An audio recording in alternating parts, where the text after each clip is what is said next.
and he is locked in to advance to the next round of the playoffs. He is the only driver out of the 16 that is guaranteed that spot, and he says this win is just huge. Yeah, to be honest with you, when we got knocked out of the playoffs last year, it hurt a lot, and it stings the rest of the playoffs every time you show up to the racetrack and you're not in it. It hurts. You just get mad. You just live mad for a little bit. But that's just what the playoffs are, right? I mean, that's what drives you and motivates you to be better, because you don't want the pain and you also want the thrill of the victory at the end. But this is a good start for sure. He survived a last lap charge from Daniel Suarez, who lost his dancing partner when Ross Chastain got into the wall on the next to the last lap, and he went on to capture his second win of the year. He says the team has found another gear. We're getting closer to championship form. Feel good about this race team. This race team's a bunch of very experienced guys that have been there, done that. So it's fun going into the playoff with a group of people that don't get nervous and don't change what they do. They just find another gear. I'm with Alexis Erickson and, of course, Brad Gilley. Alexis, no surprise that the 22 Auto Trader machine of Joey Logano wound up in victory lane, is there? Maybe a little bit. I mean, obviously we all know that whenever a Team Penske car goes to the racetrack, it has an opportunity to win. And we should never sleep on Team Penske cars, knowing what has happened in the championship the last 2 years, with them kind of being sleepers in the beginning, and then Joey Logano winning in 22 and Blaney winning in 23. But I will say that there has been a little bit of not a fall off, but struggle from the 22 team as of late. And so the fact that they were able to come and hit their stride and get out and get a win, get that kind of monkey off of their back, they can now smooth sail into Watkins Glen and the Bristol night race without any worries. That is huge, huge, huge for that team. Brad Gilley, Alexis alluded to Team Penske. They had a nice day, 3 of the top 10 cars. Yeah, they won all 3 stages of the race, with Ryan Blaney winning stage 1, Austin Cindric leading every lap of stage 2 and winning that one, and then, of course, Joey Logano winning the final stage and the race. Now, I will qualify this, though, by saying even Joey said at the end of the race that, look, we know our strengths are on super speedways. Blaney has a couple of wins this year. Austin Cindric had that really epiphany of a day at Gateway, which he really had one of the strongest cars and was able to drive it into victory lane. But I think Blaney's been the strongest of the 3. I think Joey acknowledged that speedways are our strength, and really outside of that, that 22 team has struggled all season. And speaking of Ryan Blaney, the defending NASCAR champion, he had a pretty good day. He helped push Logano to the win. He came home third. Yeah, really good day. Winning the first stage and second, the second one, and fixing our car from it getting in that wreck. I can't believe they fixed it, honestly, as good as they did. I didn't know how bad it was. And so, yeah, they were able to fix it and still have speed in it. And I could kind of pick my way through traffic. So, yeah, good day.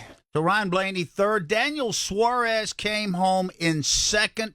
This year at Atlanta Motor Speedway, Alexis, his average finish in 2 races, 1.5. Yeah, you can't get much. You can get a little bit better than that, but you can't get much better than that. It is clear that Daniel Suarez has a knack for Atlanta Motor Speedway and is a threat whenever we go there, especially in its new configuration.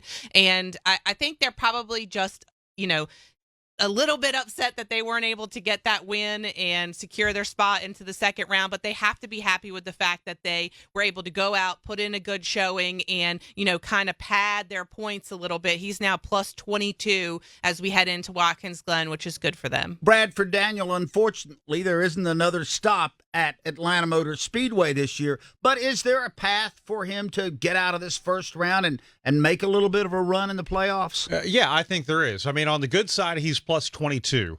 On the better side, we head to a road course this weekend at Watkins Glen. That's absolutely one of his strengths, and I don't know that he's necessarily bad at Bristol. I think Suarez and that team have put themselves in a position where, hey, depending on how you're running at Watkins Glen, you might have the opportunity to stay out and actually run to the end of a stage and collect a few stage points along the way. That might not be the winning strategy, but there's the battle and the war. The battle is going to be Watkins Glen. The war is going to be to make it out of round 1. And at plus 22, I think they can have 2 honest days, Watkins Glen and Bristol, and they can make it into the round of 12. So we'll see what happens for Daniel Suarez. Joey Logano wins. Daniel Suarez second. Blaney third, as we talked. Christopher Bell had a quiet day, but somehow or another came home in fourth. And fifth belonged to Alex Bowman, and he says, not bad and not super great. Certainly a good day, right? But we want more. Really big points day. Happy with all of that. Just bummed we didn't have a shot to win there at the end. I feel like I put myself in some bad spots there with like 10 to go and lost track position. And had to make that back up and just ran out of time. Brad, there was a lot of time during this race that it looked like Kyle Busch might get that much anticipated win to extend his streak to 20 years in a row, but at the end he got shuffled out of line a little bit, and once you got knocked off the front row, you were in trouble. You know what? Yes, you were. Absolutely. And it's not like you could recover as quickly as, say, you can at Daytona and Talladega. But I will say the fun thing about watching Kyle Busch, and I was covering them on pit road in the race at Atlanta, was it felt like you were covering Kyle Busch. You didn't feel like you were covering a team that was distraught, down on themselves, having troubles all day. Everything between he and Randall Burnett, very, very productive. Everything between his spotter, Derek Nealon, and Kyle Busch, very productive all day long. And you got the sense that this was the Kyle Busch that we've watched win 63 races, very confident in what he had and what he was able to do. They just weren't able to close the deal. Alexis, this was the 6th race, and I'm going to officially drop on the newly reconfigured Atlanta Motor Speedway from my vernacular. Okay, this is, yeah, this good is Atlanta. your Great Atlanta. Great Atlanta, whatever. 14 leaders, 24 lead changes. Your honest thoughts about the type of racing we see at maybe NASCAR's only hybrid track? Compelling. I mean, I don't know how you can't watch the product that NASCAR put out at Atlanta Motor Speedway and not think that it was compelling. I mean, there were times when we had multiple leaders, as you said, so many lead changes. There was drama. At the end, we got that green, white, checkered finish that we come to expect at Atlanta Motor Speedway. And yes, we did end technically under caution, but still a very, very compelling finish to the race. Brad, I cannot express my thrills being in the broadcast booth, watching at one point 3 rows of 3 wide at a 1.5-mile racetrack for multiple laps in a row. It just didn't happen. Oh, they're 3 wide because they're passing the slow car.